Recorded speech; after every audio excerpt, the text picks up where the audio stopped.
Cannibalism iceberg. This picture contains a list of disturbing cases from the least disturbing to the most. View at your own risk. As always, this video is for educational purposes only. Starting from tier 1, we're going to be doing one of the most well-known cases, which is the Ed Gein case. If you aren't familiar with Ed Gein, maybe you've seen the films Bates Motel or even American Psycho, because those films are based upon Ed Gein. When Ed Gein was a child, he was very isolated and had very few friends. And this formed a very unique relationship with his mother because he became obsessed with her. His mother was extremely strict, and at even one point in his life, she told him that no woman would ever be good enough for him other than her. This is not what a child needs to hear, just wait till you hear what happens. A few years later, she passed away from a stroke, which for some reason Ed Gein became obsessed with the Holocaust and cannibal books. Fast forward to 1957, a young woman working in a hardware store suddenly went missing. Her name was Bernice Worden, and the last person to have seen her was Mr. Gein himself. Police then went to go search Ed Gein's house, and what they found terrified them for the rest of their lives. The young woman was hung upside down in the barn, just like cattle, like you know, with the hook. Every organ inside of Bernice was removed, and especially the head. Police were questioning why this head was missing, and they went inside to go check it out, and they found 5 different victims' heads inside of this little cabinet thing. It gets even crazier. They look at these heads and they realize the face is missing. So they begin searching even harder, and they found all of these different masks with these women's faces on them. On top of that, they found lamps, pillow covers, and even a laundry basket made out of human skin. And if that couldn't have gotten any worse, he also had a collection of noses. Ed Gein was arrested and died in 1984 at the age of 77 from complications from cancer. This is the story of Ed Gein, and make sure to like and follow for tier 2 tomorrow. The Cannibalism iceberg. This picture contains a list of disturbing cases from the least disturbing to the most. View at your own risk. This video is for educational purposes only. Welcome to tier 2. Today we're going to be talking about Alexander Sawney Bean, or better named as the King of Cannibalism. If you aren't familiar with Sawney Bean, trust me, I wasn't either until I started looking this stuff up, and then I quickly realized we were probably not taught this stuff for a reason. Sawney Bean was born in the 16th century, and he met his beloved wife named Black Douglas, and apparently she was so ugly that people thought she was a witch. The couple were like a really dark and sinister version of Bonnie and Clyde, and eventually they found a cave where they could hide in and start a family. The couple had a baby, and since Sawney was a new father, he realized that he actually had to feed his family, so he came up with a brilliant idea to start eating human meat. As he introduced this new way of living to his wife,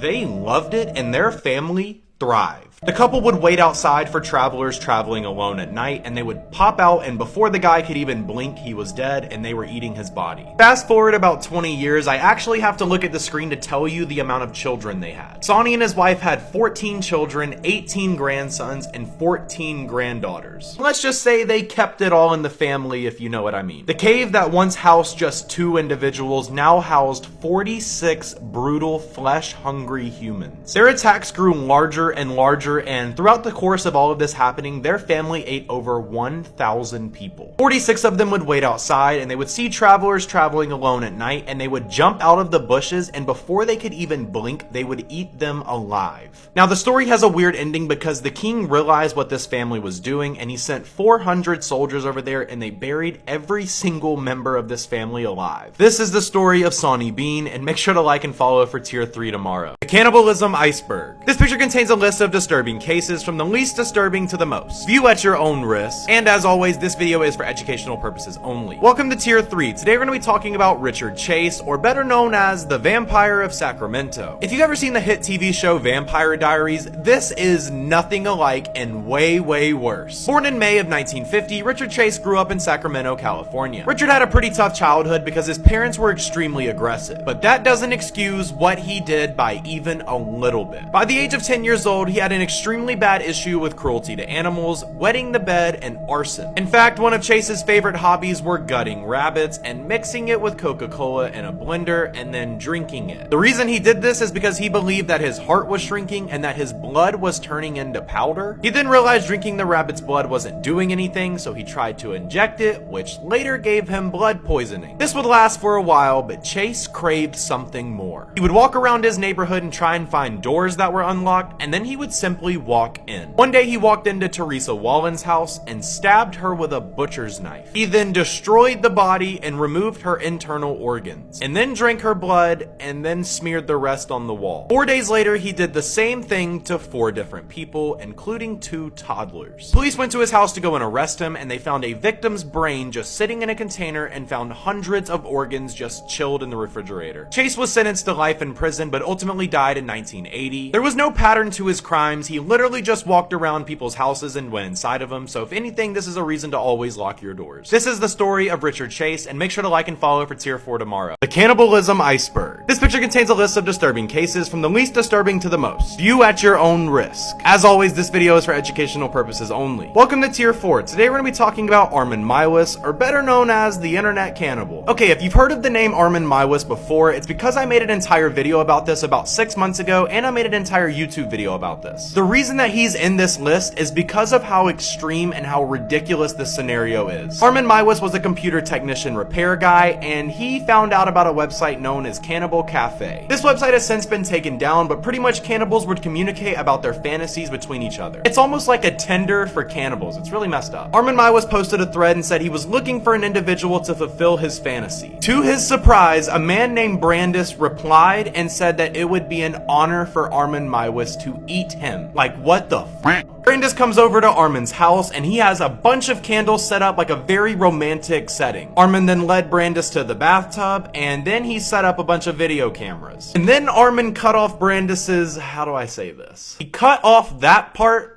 and then fed it to him. He realized it was too chewy, so he went and cooked it and then drank a glass of wine with it. Police arrested Armin Meiwes after Brandis's death, and a lot of the officers who saw this video had to go to intense therapy to just somehow cope with seeing this. Armin is still alive to this day, and the most recent update was in 2020, where police let him out of prison to take walks in the public. The only stipulation is he has to wear some sort of disguise. And another interesting fact is you can actually buy some of the bathroom tiles that Brandis and Armin Meiwes were on. This is the story of Armin Meiwes, and make sure to like and follow for tier 5 tomorrow. The cannibalism iceberg. This picture contains a list of disturbing cases from the least disturbing to the most. View at your own risk. As always, this video is for educational purposes only. Welcome to tier 5. Today we're going to be talking about Charles Domery, or better known as the man who ate anything. Charles was a Polish soldier imprisoned in 1799. Being in the army, the soldiers only received 2 rations per day, which was pretty usual, but Charles wanted more and more and more. He would eat both of his portions, and then when that didn't fill him up, he would then eat 4 to 5 pounds of grass every single day,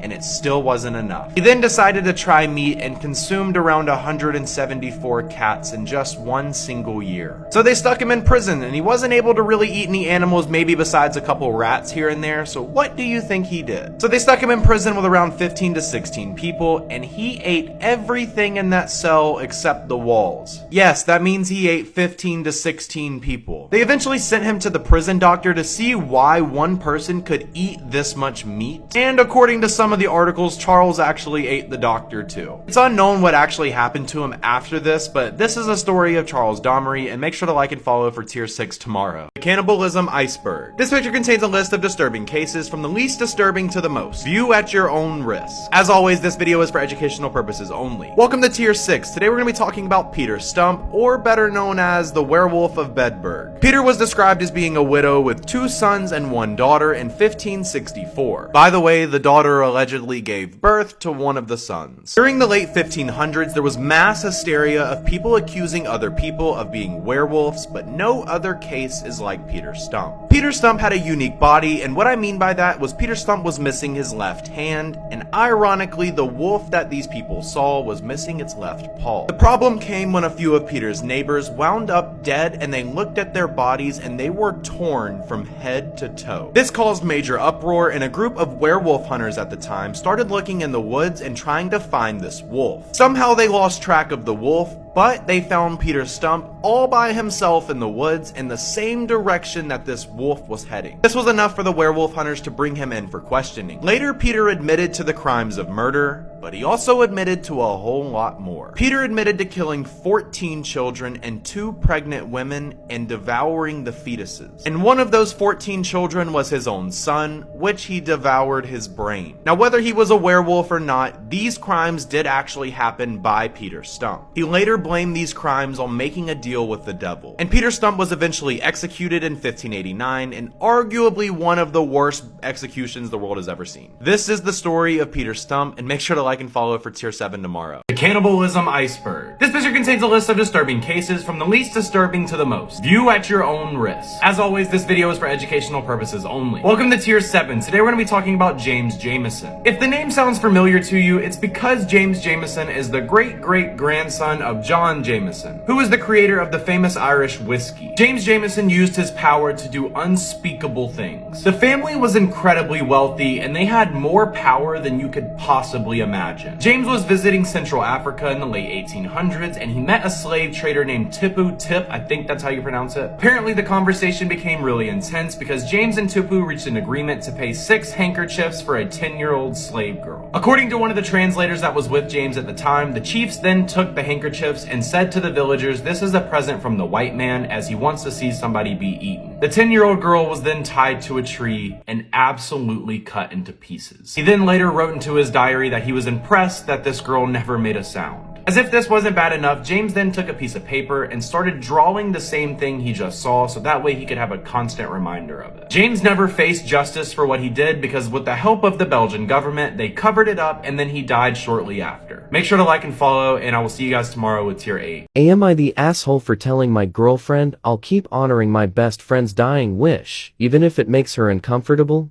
My late best friend and I knew each other since we were little. We were next door neighbors and always played together. We even went to the same kindergarten, primary school, and middle or high school together.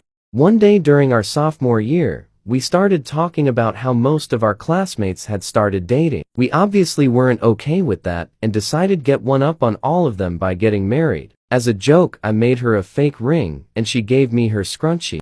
A few weeks later, drunk driver hit her. She sustained multiple injuries and was in the ICU for 2 months. The doctor told her family that her survival chances are slim. In the only time I talked to her before she died, she made me promise to always visit her on our wedding anniversary and to wear her scrunchie during the visit. 4 years ago when I started dating my girlfriend, I told her about it and asked if she was okay with it. She commented about how sweet and nice the tradition was and told me she was perfectly fine with it. Today was the 10th anniversary and I took the day off. Before my girlfriend went to work, she told me it's time to put this tradition to rest and move on because it was starting to get pathetic that I still wear a dead girl scrunchie to celebrate a fake marriage that we had 10 years ago.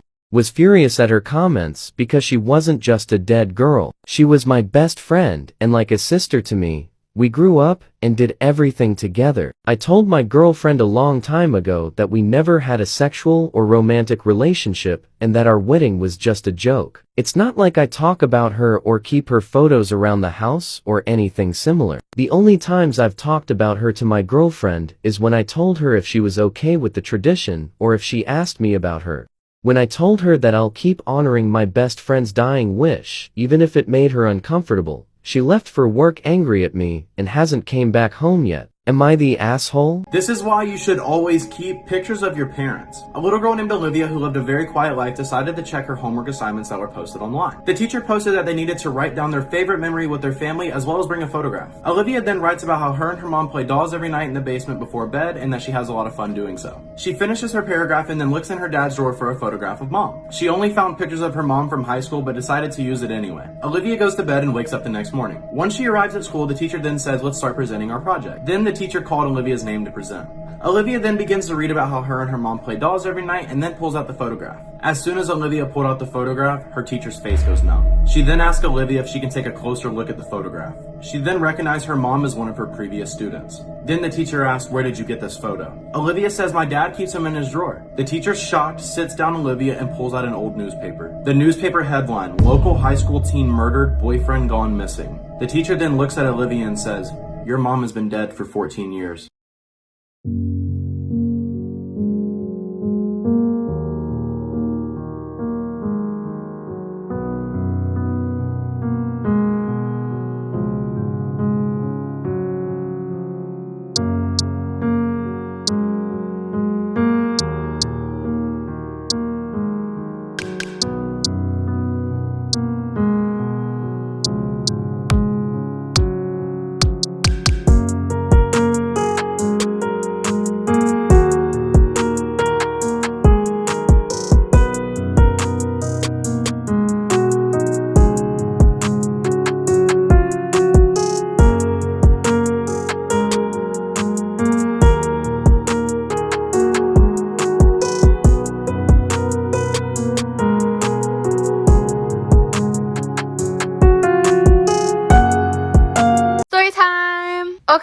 was in school one day, it was lunchtime. I was sitting at the table with all of my friends, but then I had to use the bathroom, and to leave the cafeteria, you have to ask one of the lunch monitors. Now, most of the time I didn't even have to use the bathroom in the first place. I was just bored and trying to leave the cafeteria. So the lunch monitors let me go, and it was about a 2-minute walk from the cafeteria to the bathrooms in my school. My school had 2 floors, and there were 3 different stairwells on the 2nd floor where I was. So I started walking, and I was about halfway to the bathroom when all of a sudden the code red alarm went off. This code meant that there was an intruder in the building. The lights in the hallway shut off, and I couldn't see anything but a faint light coming from the cafeteria. There were no windows or anything, so it was pitch black. That's when I ran to the cafeteria and I tried opening the doors, but they were locked. So then I tried running through the hallways to see if I could open one of the classroom doors, but since it was lunchtime, most of the teachers leave the school and lock their doors until they get back. So I started running in the dark and I ran into a set of lockers and I fell. And I could tell I was bleeding, but that didn't matter because I didn't know if the school intruder had come up the stairs yet. So then I saw an exit sign glowing in red. And I knew that it was right next to one of the stairwells, so I ran towards it and turned the corner. And I also knew that the bathrooms were down this hall. I found the bathroom and went inside. And the bathroom doors couldn't be locked in my school, so all I could do was get into a stall and lock myself in there. As I was in the stall, I heard another stall opening behind me. And I remember thinking to myself, like, this is it, I'm gonna die. But then a flashlight came on and turns out that it was another girl from a grade above mine. She said, hey, like, did you see anyone outside? And I was like, no, I didn't see anyone. That's when she went into a separate stall and locked herself there. Now, in my school, we weren't allowed to have phones, but I would always bring mine just in case of situations like these. I was about to text my family when all of a sudden, the lights came back on. So I opened the stall and I opened the door to the bathroom. I looked outside and the hall lights were on. And then that's when I could see my friends coming down the halls looking for me. I came out and I was like, where's the intruder? And my friend was like, there wasn't an intruder. It was just a drill. I was about to lose my shit. I literally thought I was going to die. That's when my friend Carlos dragged me down the stairwell and he was like, are you okay? And I was like, yeah, I'm fine. He then pointed to my elbows that were all scratched up and bleeding from me bumping into the walls and falling. We both went to the nurse's office and he waited for the nurse to give me some ice and then she had to wrap my elbows. Turns out I had a gash on my leg too. We walked back to class and then he asked where I was because he got worried because they couldn't see me in the cafeteria. I then told him the whole situation and he started laughing his ass off. But at least it was just a drill and not something serious.